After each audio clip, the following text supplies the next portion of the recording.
Bonjour tout le monde, je me présente, Ismaël Arrob, enseignant-chercheur à la faculté polydisciplinaire de Beni Mellel, au Maroc. Mon sujet qui s'intitule Simulation numérique de la convection mixte dans une cavité inclinée multiventilée par injection-succion nanofluide. Le plan est le suivant. Une introduction sur tout ce qui est généralité, nanofluide et application. La deuxième partie sera consacrée aux formulations du problème. Par la suite, tout ce qui est méthode de résolution. La quatrième partie sera consacrée aux résultats et discussions et on finit par des conclusions. Les nanofluides sont des solutions colloïdales constituées de particules de taille nanométrique en suspension dans un fluide caloporteur. En effet, les fluides de base souvent utilisés dans les applications de refroidissement ou de chauffage, tels que l'eau, l'huile et l'éthylène-glycol, ont une conductivité thermique faible, limitant leur capacité de transfert de chaleur. L'idée de base est d'insérer des nanoparticules de conductivité thermique très élevée afin d'augmenter la conductivité thermique effective du mélange et d'améliorer par conséquent ses performances thermiques. Le cas étudié est une cavité rectangulaire et ventilée. Le chauffage est total sur la paroi inférieure. Le nanofluide est l'alumine plus l'eau. Et l'écoulement imposé est assuré par deux modes d'écoulement, injection et succion, comme vous voyez dans les figures.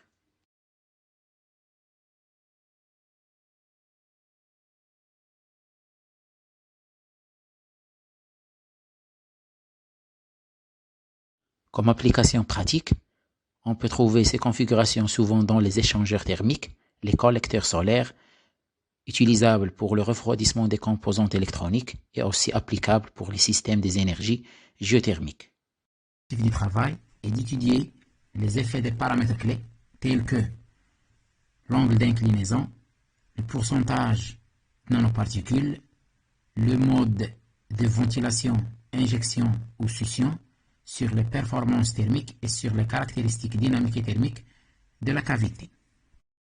Pour les hypothèses simplificatrices, on suppose que le nanofluide est newtonien et incompressible, le fluide de base et les nanoparticules sont en équilibre thermique et en écoulement à la même vitesse. Les propriétés du fluide de base et du nanoparticule sont supposées constantes, à l'exception de la masse volumique pour laquelle l'approximation boussinesque reste valide. L'écoulement de nanofluide est bidimensionnel et laminaire. Les équations gouvernantes sous forme adimensionnelle s'écrivent dans un système de coordonnées XY lié à la configuration étudiée comme suit.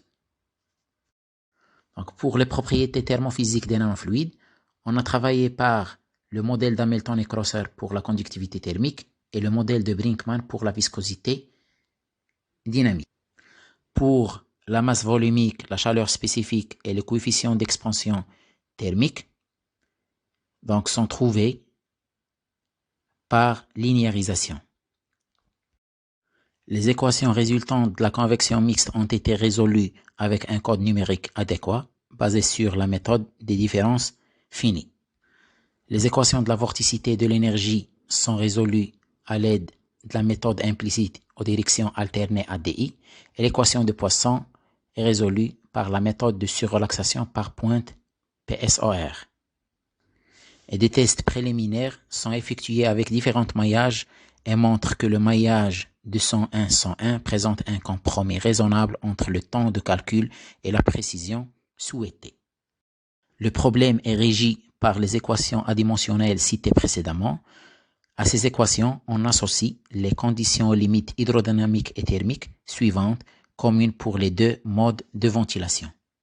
Le taux de transfert de chaleur est quantifié en termes du nombre de Nusselt moyen évalué sur la paroi chauffée comme suit. On passe maintenant à la partie résultats et discussions et on présente dans ce diapositive les lignes courant et isothermes pour le cas du mode injection, pour le cas d'un fluide pur, phi égale à 0, et le cas d'un fluide ou un nanofluide de 10% de nanoparticules.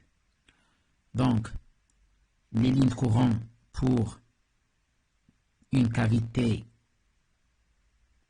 horizontale, donc montre l'existence d'une cellule trigonométrique engendrée par l'effet de ces éléments. Par l'augmentation de θ vers 45 degrés et jusqu'à 90 degrés, la structure d'écoulement est qualitativement presque la même. Les isothermes montrent un bon échange thermique entre la paroi active et le fluide sur toute la surface. Et on constate aussi pour les isothermes, donc la zone froide augmente par l'augmentation de θ. Maintenant, au cas du mode succion, donc de même, la structure d'écoulement presque la même. Donc les lignes de courant ouverts sont à peu près courbées pour le cas du mode succion et les isothermes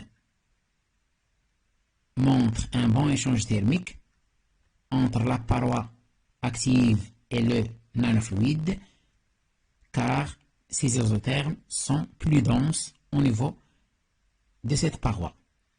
Et aussi, donc la zone froide subit une augmentation par l'augmentation de θ. Et en comparaison avec le cas du mode injection, le mode succion est plus performant au refroidissement de la cavité. La figure montre la variation du nombre de Nusselt moyen en fonction de l'angle d'inclinaison pour les deux modes de ventilation, injection et succion. Donc, on constate que, en comparaison entre les deux modes d'écoulement, le mode succion donc, est plus performant en transfert de chaleur. Donc, pour une valeur de θ fixe, par l'augmentation de phi, le nombre de Nusselt moyen augmente. Et cela est dû à l'augmentation de la conductivité thermique des nanoparticules. Donc, par l'augmentation de θ jusqu'à peu près 60 degrés, Nusselt augmente. À partir de cette valeur, donc le nombre de Nusselt moyen reste presque constant. Cette figure, on présente la variation de la température moyenne au sein de la cavité en fonction de l'angle d'inclinaison pour les deux modes d'écoulement, injection ou succion. Donc, par l'augmentation de θ, on constate une diminution continue de la température moyenne au sein de la cavité. Donc, et cela, donc, est justifié par les lignes de courant et aussi les isothermes pour les deux modes d'écoulement, injection ou succion. Donc, jusqu'à une valeur de θ égale à 60 degrés, la température reste presque la même, donc, et cela est dû à la variation du nombre de Nusselt moyen présenté dans la figure précédente. Donc, en comparaison entre les deux modes d'écoulement, le mode succion est plus performant au refroidissement de la cavité en comparaison avec le cas du mode injection. Comme conclusion, la structure de l'écoulement et la distribution de la température au sein de la cavité sont relativement modifiées par la variation de l'angle d'inclinaison, la concentration de nanoparticules et aussi le mode d'écoulement imposé. La concentration des nanoparticules phi améliore le transfert de chaleur soit en mode injection ou en mode succion. La concentration phi augmente la température moyenne au sein de la cavité pour les deux modes de ventilation et un taux d'amélioration constant de Nusselt accompagné d'une diminution continue de la température moyenne dans la cavité est marqué lorsque θ est supérieur à 60 degrés. Et finalement, le mode succion est plus performant thermiquement en comparaison avec le mode injection. Et merci pour votre attention.